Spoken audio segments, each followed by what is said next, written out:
Let's do some hog watch. And by that, I mean, we're not even watching hogs, really. We're watching the hogs rise up, liberate themselves from their chains.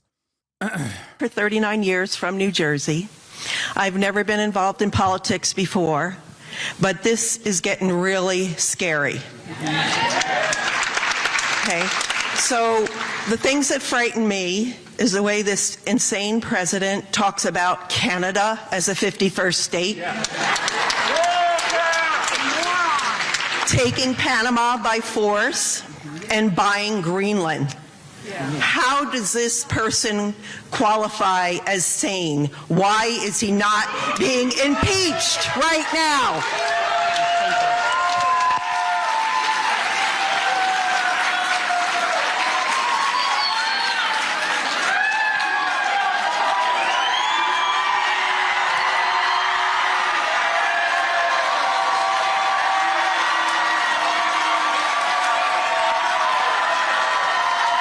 You better be like, get that traitorous flag out of here. It's illegal. It's terrorism to have the Canadian flag. You will only fly the Unionist flag of Canada now that Canada is officially under the American Protectorate. Yeah, look out, lady. You called Trump insane. That's terrorism. You might get some serious penalties for that sort of thing nowadays, you know?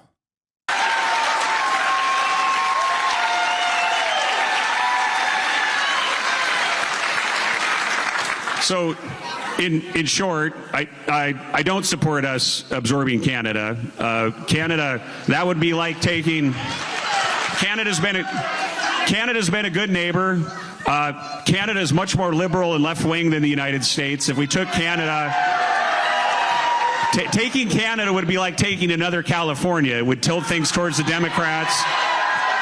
Oh, that's what's stopping you. Okay. Dude, what a brilliant. Yeah, the real issue is if we take Canada, they're too libtard. We're just going to be liberal.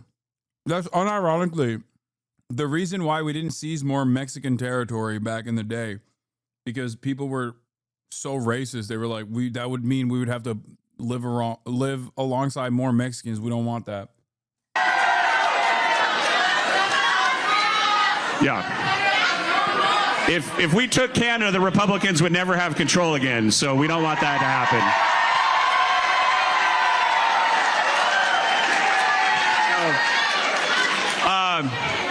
On the other two, if we could get Greenland peacefully, I'm all for it. And we should have never given up Panama.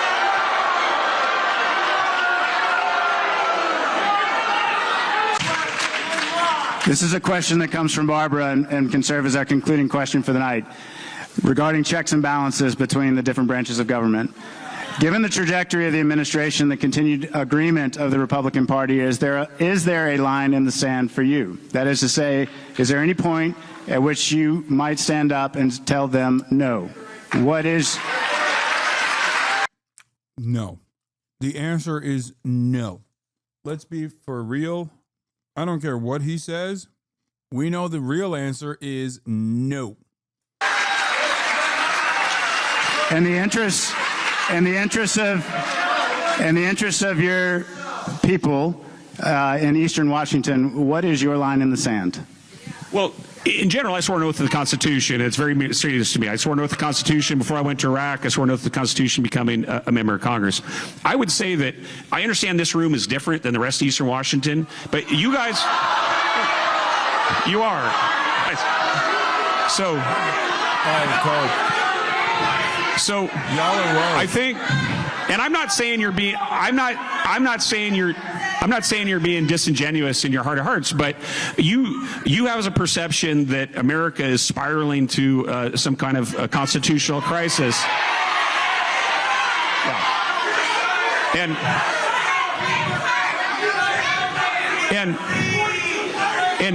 And by and large, while I would have some disagreements with President Trump on some things like tariffs and some other issues, by and large, what people of America see, what people of Eastern Washington see, is President Trump delivering on his promises.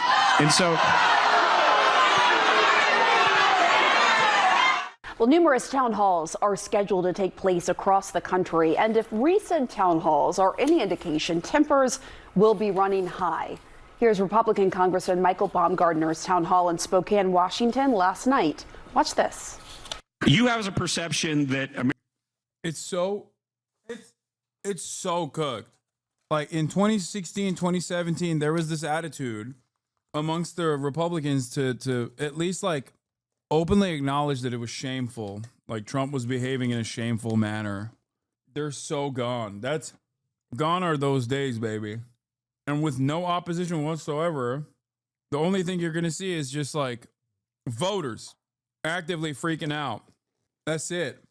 Yeah, I thought it was Spokane, but chatters are saying, no, it's Spokane. America is spiraling to some kind of constitutional crisis. By and large, what people of America see, what people of Eastern Washington see, is President Trump delivering on his promises. And so...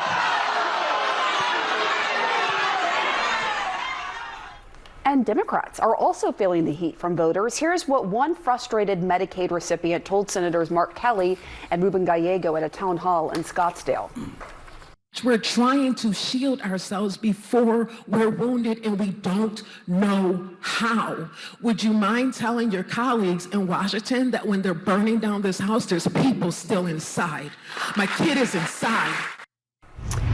A lot of emotion and passions there. We're joined now by CNN Chief Congressional Correspondent Manu Raju. You know, Manu, typically during recess, as members of Congress are in right now, they hold these town halls, but you don't typically see this kind of fiery reaction. Yeah, you really don't. In fact, this reminds me a lot about 2010 during the old Tea Party wave, and as the Obamacare was being pushed through Congress, we saw Democratic members at the time really getting a lot of backlash from voters. This time you're seeing Republicans also in a lot of the spending cuts that have been happening, the DOGE effort and the like, a lot of anxiety among voters. Republican leaders have counseled their members not to have town halls because they're concerned about these viral moments distracting from their message. They contend that some of this is manufactured, but it's clearly some real constituent concern as well. There is also concern also on the Democratic side of the aisle, as you saw there from those Democratic senators from Arizona feeling some heat because members are not happy with their own party. We saw that from CNN polling this week about how they are held in such low regard among Democratic voters. And of course, this comes as it made this leadership battle that is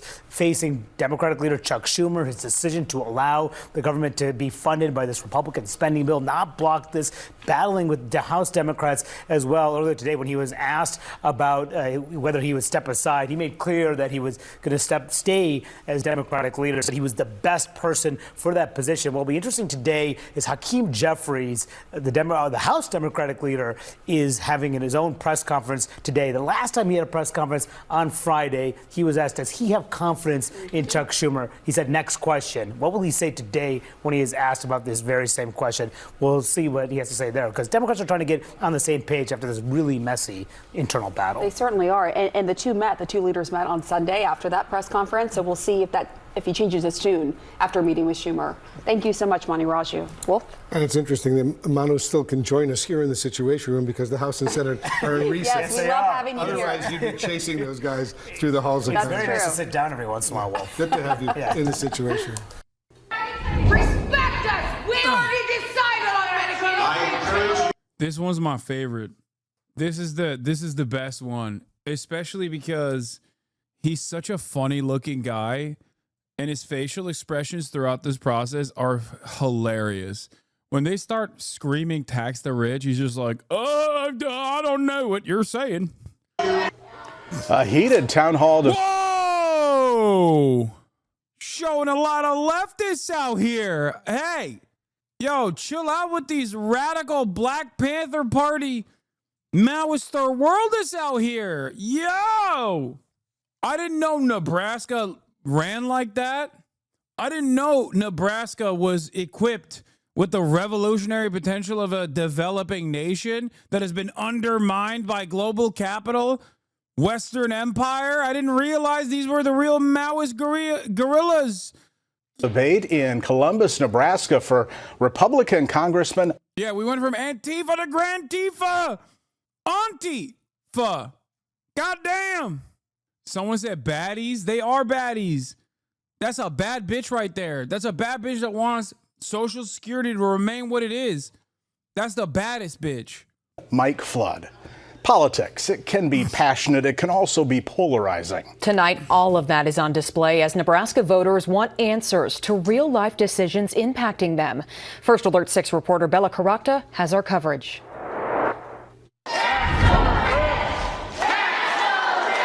As Republican lawmakers are being discouraged to hold town halls, Nebraska Republican Congressman Mike Flood powered on. Let's talk about that. So your proposal to solve this is to tax the rich. He's like, yeah, okay. So your proposal to solve the budget is to tax the rich. You're so stupid. Coors Light Cowboy, thank you for the 20 gifted subs. I've been forgetting to ask you to subscribe. Subscribe for $6 or free with a Twitch Prime. If you would like to support the show, you can get the new badges, also emotes, and the opportunity to send me links. That's right. Subscribe for $6 or for free with a Twitch Prime, or by getting gifted a sub. Nebraskans grilled Flood from Social Security to international relations. 20. Stifo Magnifico, thank you for the 5. Yes. Naruto AMD from 2007, thank you for the 5. Canada is a longtime important ally of the United States of America. This tense town hall is just a snapshot of politics across America, with others in North Carolina highlighting discontent with Republican political leaders for not pushing back against President Trump's cuts in federal funding programs such as the VA or support for Russia's Vladimir Putin. Would you agree that your constituents are the boss of you, not President Trump? I am accountable to you. For 90 minutes, about 400 Nebraskans attended the town hall. It's so funny that all of these guys have been like, these are paid actors. These are radical Antifa leftists. Like, that's what they keep saying about all of the people that go to the Republican town halls. And then you see the town halls and it's this. It's always this. It is the most this-ass town hall you've ever seen. One after the next. Like, when I look at this picture, I don't think like these are radical young college campus activists, okay? I think of the name Eustace, a name that no one is named anymore, unless it's a trans lady who decided to name herself that, okay? Nobody calls women Eustace anymore. There's no Eustaces. There's no Gertrudes. They're in the room. This is the Eustace. This is the Gertrude. This is the Beatrice. Okay? That's it. This is the Ethel, the Agatha. They are the ones who are yelling. Ain't nobody's naming their children these names anymore. You know the last time they did that.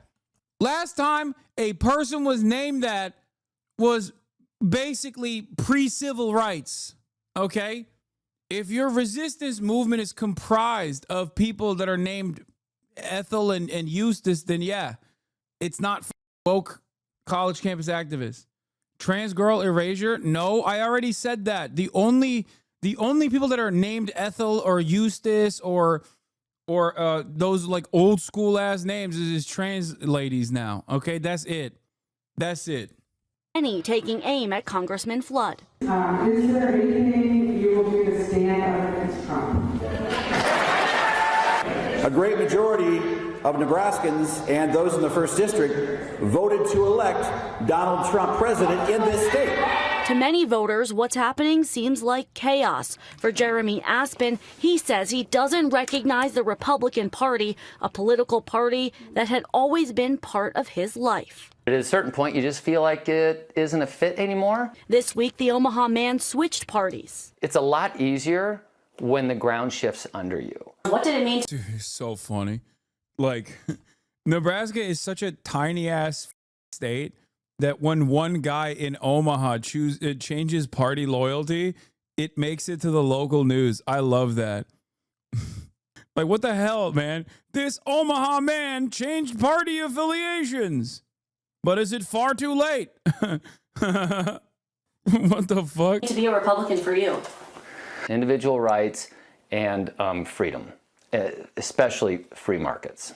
Aspen was a member of the Douglas County Republican Party, the Nebraska Republican Party, and a delegate to conventions. Now he's a Democrat. Why register as a Democrat and not nonpartisan or libertarian? If you're going to affect real change, I do think mechanically it just works if you work within that two-party system. In Omaha, I'm Bella Caracta, First Alert 6.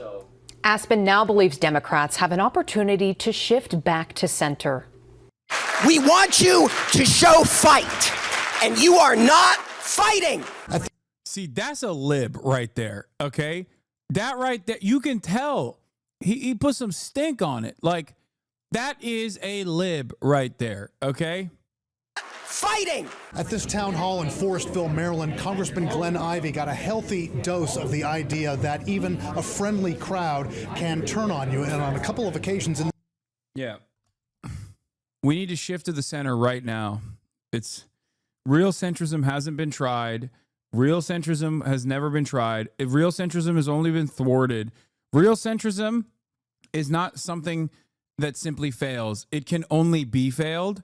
Real centrism has never been implemented because the CIA always thwarts the efforts of doing real centrism. One day we will have real centrism.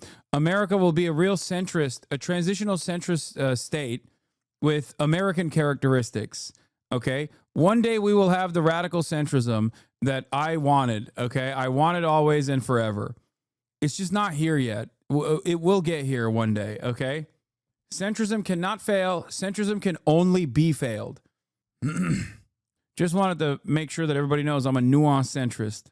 You didn't even get the best exchange. This is a poop. Is it a poop song? A better waste, fraud, and abuse than the inspectors general that Donald Trump fired, because Elon Musk has conflicts of interest out the wazoo. He gets $40 billion Okay, this might be Hasan. I'm gonna be honest. Like, this is probably a year in federal contracts from the. This looks a little bit more like a Hasan Abihed style situation. Okay, I will take ownership over this one. All right. I don't know which one of you actually went there and spoke out on the microphone, but you know, the previous old ladies were definitely not a part of the coalition, but this is a parasocialist out there. From the federal government. I'm trouble hearing you. Can you slow down a little bit? Elon Musk gets $40 billion a year in funding from the federal government. What makes you think that has no conflict of interest, that he has no conflict of interest? Do you think he would cut that before he would cut our Medicare or our Social Security or our jobs? I support Elon Musk and the Department of Government Efficiency. Boo! Boo! Look at this face when he gets booed. Look at him. Oh, man. Efficiency. Yeah, that didn't really work well in that crowd, did it? Damn, dude.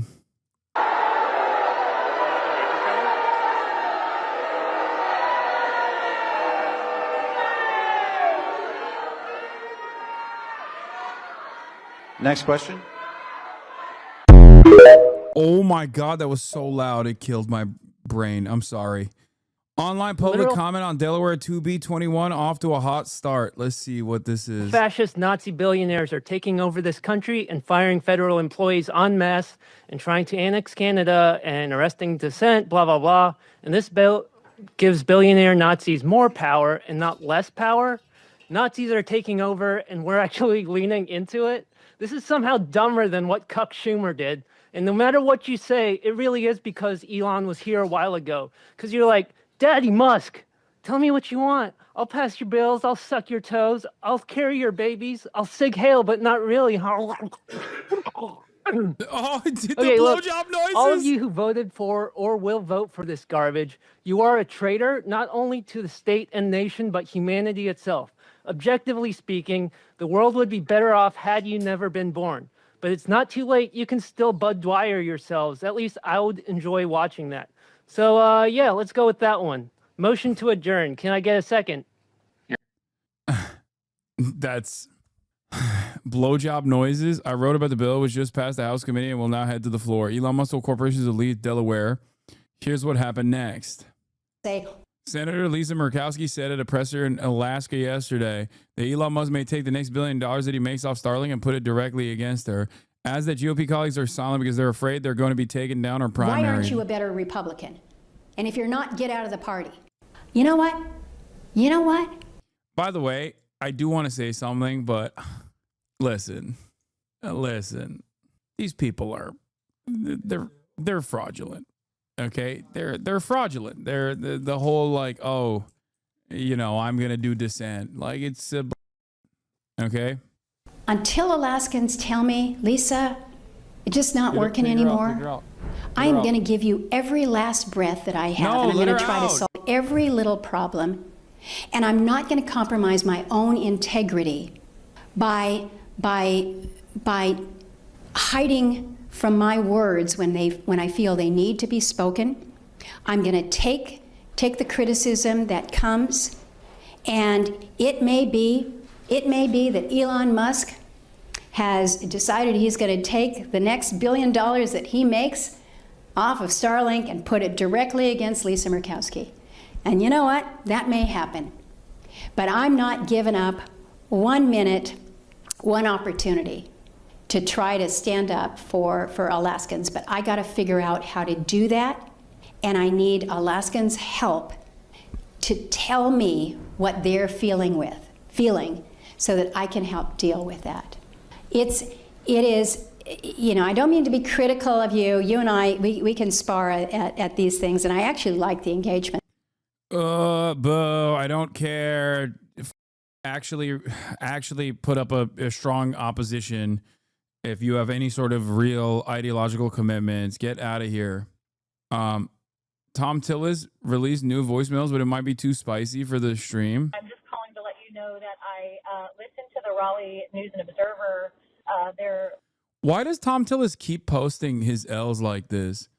It just like it doesn't make any sense. He's just like, yeah, that's right, I'm Tom Tillis, and all of my constituents want to assassinate me. Here are their words. And it's just like why? Why are you posting this? Everybody feels this way, and you're just it's only gonna get worse. You know what I mean? Hello, my name is Tom Tillis.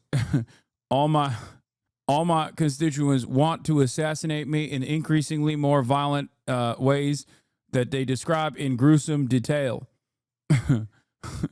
They also keep saying where their home addresses are, what their occupation is, basically goading me to call Secret Service on them. It seems that many of these, the average age of my constituents that keep saying death threats to me seems to be around 55 years old, as in the primary age for being an active voter for either party. It seems odd that they are so careless in the way that they are doing death threats. I do not understand it. It must mean that they're being brutally honest about their hatred for me. Now, of course, for legal reasons, we disavow. This is unacceptably violent rhetoric. I mean, how could people get so angry? That's right. That's a great question. How could people get so angry? Their short video where they released some of the threatening phone calls and messages that you've been getting.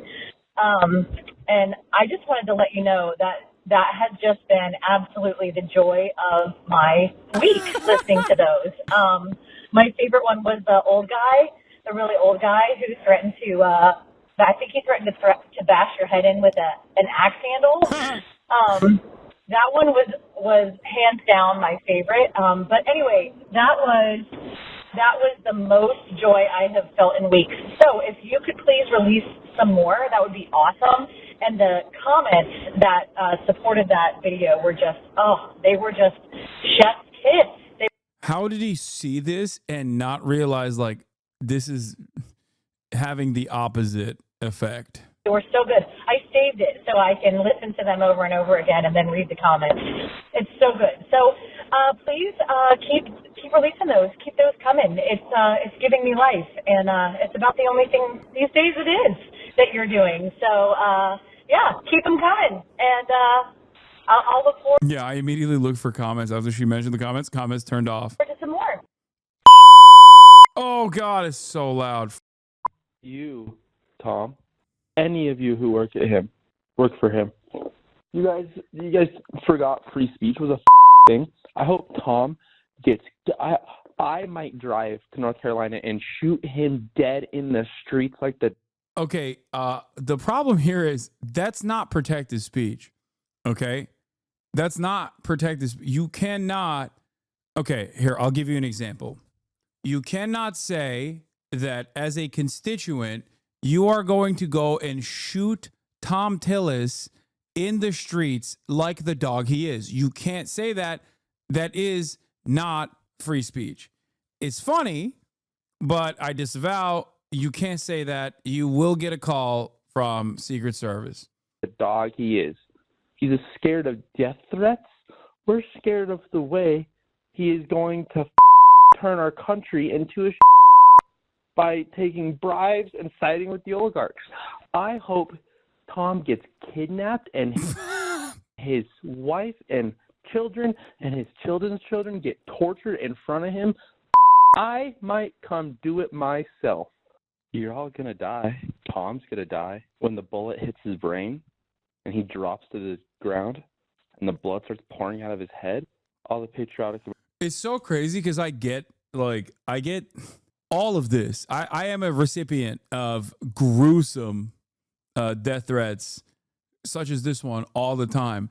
And it's pretty funny because like I always want to, when I look at it, I'm like, what direction will this go? You know? What direction will the death threat go? This is unique. Like the whole, I will torture multiple generations of your family, your next of kin is pretty wild. That's like some Bible shit. And not even like new Bible, none of that woke Bible shit. I'm talking Old Testament.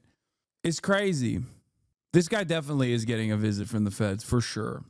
Americans will be thankful, cheering, clapping.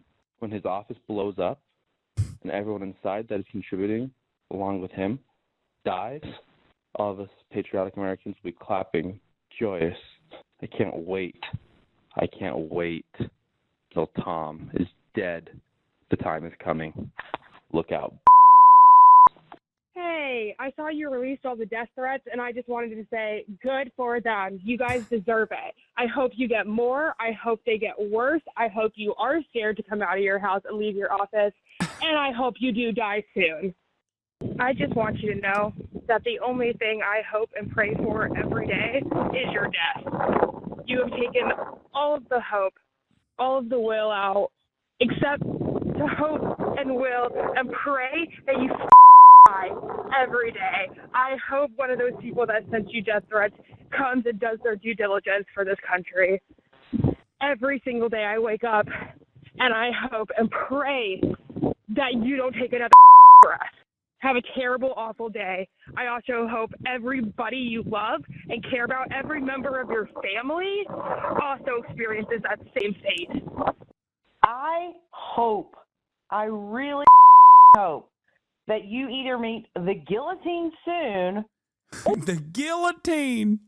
Yeah, she took time while on the walk to work to be like, here's a message for Tom Tillis.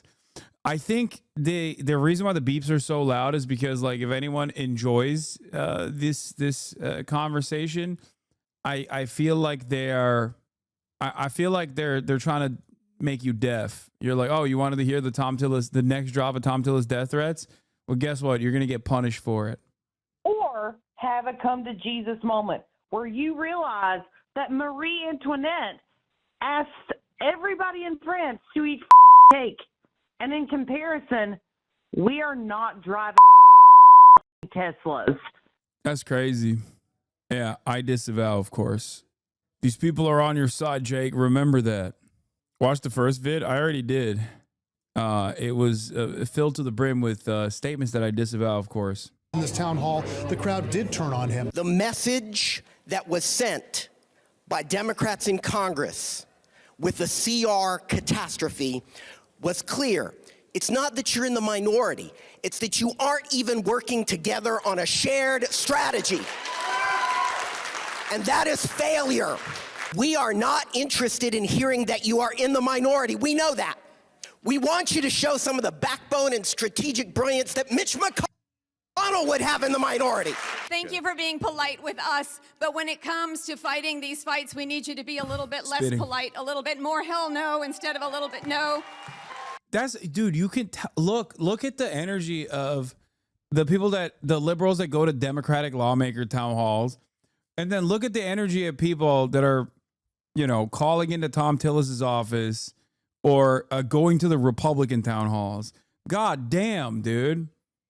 Like, that's the difference between an NPR lib who just like gets a steady dose of NPR every day and watches MSNBC all the time and is like, can you please respectfully do something? I would like it. Meanwhile, the Republicans or constituents at the Republican town halls are like, if you don't change trajectory, I will change it for you. I will change your oil next time you're at a Jiffy Lube. And it turns out I've done more than that. I put a bomb under your car. It will explode with your children in it. Like, like what the the difference is stark, okay? Liberals are like, please, it would be really nice if you were to maybe not allow the Republicans to, I don't know, undermine the federal government and dismantle the regulatory apparatus by laying off tens of thousands of employees. That would be so nice. That's awesome. Fair enough. And there may be a time when you and other congresspeople need to do civil disobedience. You need to be arrested. Sure. And I will go with you. I will stand next to you and be arrested. My lead source tonight is the independent senator from Vermont, Bernie Sanders. And Senator, it's great to have you here because you issued your own rebuke, as I'll call it, and basically said that you think President Trump needs to turn off Fox News and, quote, read the Constitution. Look, the guys who wrote the Constitution back in the 1790s were nobody's fools. What they wanted to do is have a separation of... It's my moot, yeah. I'll be hanging out with them tomorrow. ...powers between the executive, the legislative, and the judiciary so that one person could not assume enormous power. And what you are seeing right now is a president who is authoritarian. He just attacked the media the other day. I think he called CNN illegal because I gather that now and then you criticize him. He is trying to encroach on the constitutional responsibilities and spending powers of Congress. And now he's going after the courts. Look, if somebody is a corrupt judge, that person can and should be impeached. But not because you voiced an opinion. That's why these guys have life terms. So they are immune from these types of attack, and they can be objective in their judgment. And just a word here. In the last number of years, and I'm not a great fan of Chief Justice Roberts, you have had decisions from the Supreme Court on Citizens United, which allow billionaires to buy elections, one of the worst decisions in the history of the Supreme Court. You didn't see a whole lot of people saying impeach Roberts and members of the court. You had this horrible decision on Roe versus Wade, taking away women's rights to control their own bodies. Again, we live in a society of rule of law. Supreme Court has its power. Judges have their power. And it should frighten every American, whether you're conservative or progressive, that you have a president who does not respect our Constitution and wants more and more power for himself. Very dangerous. What does it say that the Chief Justice, that's a great point. You have also criticized decisions that the Supreme Court has made with John Roberts as the Chief Justice. But what does it say that he felt the need to come out and issue this rebuke of Trump tonight? Well, I don't know Roberts all that well. I'm not a great fan of his court, but I think he does understand, I suspect, the danger of a president who does not respect the Constitution of the United States and wants more and more power for himself. It would take 67 senators to remove a judge from the federal bench. That would mean that every Republican would have to vote for it, and I believe 14 Democrats. It's not going to happen. Okay, period. We don't have to. But what we have to worry about is this movement toward authoritarianism. Trump admires and loves people. He thinks they're great. They're beautiful people when they agree with him. But if you criticize them, you're acting illegally. You should be impeached. You're terrible, etc. You're a left-wing fanatic, whatever he calls people. A very dangerous trend. Look, I don't have to tell anybody that we are living in difficult times. And it's not only this movement toward authoritarianism, it's this movement toward oligarchy, where you have a number of billionaires running the United States government, where you're seeing right now with Musk and others massive attacks against veterans and the Veterans Administration. They want to lay off some 80,000 people in the VA who provide health care to our veterans, who make sure they get the benefits that they deserve. You're now seeing a massive attack on Social Security. Presumably they want people with disabilities to now walk in to some Social Security office, although they're cutting back on these Social Security offices all over this country. And at the end of the day, Caitlin, in my view, you got a bunch of these oligarchs who want to destroy virtually every program in America that works for working class people, so that you have massive tax breaks to the 1% and the billionaire class. Yeah. And as you may know, I'll be on the road with Alexandria Ocasio-Cortez the next few days, trying to fight back against this horrific set of activities. Yeah, you've been on this anti-oligarchy tour. You've been making stops. I mean, it's really, notable to see the crowds and how many people are showing up. We're showing one of the pictures of you speaking here, and you've been going to all over. I know, to Colorado, to Wisconsin, all over the country. I know you have a lot more stops planned next week. What you just said about Elon Musk and what Trump are doing now that he's back in power, it's safe to say there's a lot of despair in the country over what Democrats are doing, how they're responding to this. You're an independent, but you caucus with the Democrats. I want you to listen to what happened at a town hall tonight with Democratic Congressman Glenn Ivey. You aren't even working together on a shared strategy. And that is failure. We are not interested in hearing that you are in the minority. We know that. We want you to show some of the backbone and strategic brilliance that Mitch McConnell would have in the minority. Is that what you've been hearing out on the road, Senator? I think there's a lot of discontent with the Democratic leadership. And I think with the entire Be nice if Obama joined in on this fight. Oh, wait, Obama doesn't give a shit about anything but his own wealth status. Yeah, Obama's going to join in on the fight on the side of the Democratic establishment to be like, keep up the good work, Chuck. You're doing great.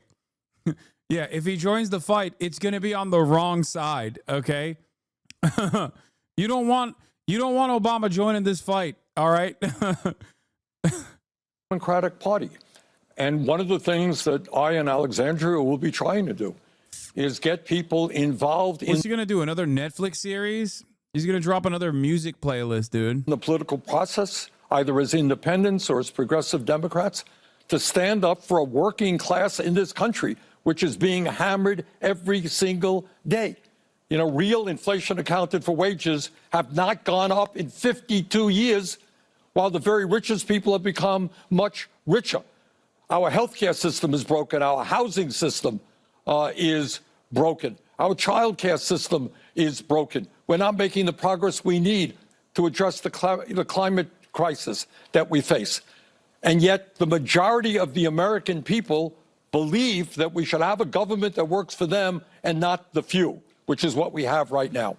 So I hope we can rally the American people in so many ways to understand the critical moment that we're in and to get them to stand up and fight back, not only against Trump, but in the richest country in the history of the world. We should not be the only major country that doesn't guarantee health care to all people, or paid family and medical leave, or have 800,000 people sleeping out on the street. We're the richest country in the history of the world. We can have a government and an economy that works well for all. When it comes to that effort in the Senate, do you think Senator Chuck Schumer is the right person to lead it? It's not. I know everyone's beating up on Chuck, and I strongly disagree with him. Strongly. No one is in the caucus more critical of Schumer than I am. But it's not Schumer. It's the caucus. It's not the caucus. It's the Democratic Party. You got to take a deep breath and understand that you have a Democratic Party. You got a Republican Party, which is owned by Musk. Any Republican who defies Donald Trump will be primaried by Musk, unlimited amounts of money. In the Democratic Party, you got a party that is heavily dominated by the billionaire class, run by consultants who are way out of touch with reality. The Democratic Party has virtually no grassroots support.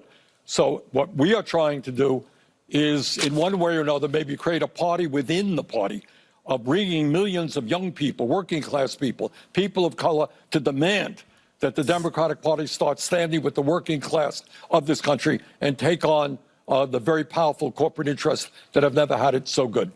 You've been out on the road hearing that from voters with Congresswoman Alexandria Ocasio-Cortez, as you mentioned. People are saying she should primary Schumer. Do you think she'd be a formidable opponent if she did? I don't want to go. Look, the issue right now is not worrying about a primary 3 years ago, 3 years from now, whenever it's going to be. That's media stuff, Caitlin. That's not what people are worried about.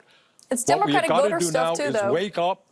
What we have got to do now is wake up the American people. The vast majority of the American people do not believe that we should give tax breaks to billionaires and cut Medicaid, cut Social Security, cut veterans programs and nutrition. And our job is to rally the people at the grassroots level, have them run for school board or Congress or the Senate on an agenda that says that we're going to stand up for working class people, not the rich. That's what we've got to do in this moment. And certainly, I mean, we have seen this at your town halls, and for people who haven't been watching where you've been going, I mean, my moot, Caitlin Collins, interviewing my other moot, Bernie Sanders. What a time to be alive. My Twitter moot. My Twitter moots are talking to one another on CNN. It's so stupid. Your stops across the country. It's been quite fascinating to see just the audience reaction. Senator, I do want to ask you, because tonight we have breaking news that President Trump has fired the 2 Democratic members of the Federal Trade Commission. Usually the president's party has 3 seats. The opposing has 2 on that board. No. Do you believe that move is illegal? Yeah. I mean, he tried to get rid of the National Labor Relations Board people as well.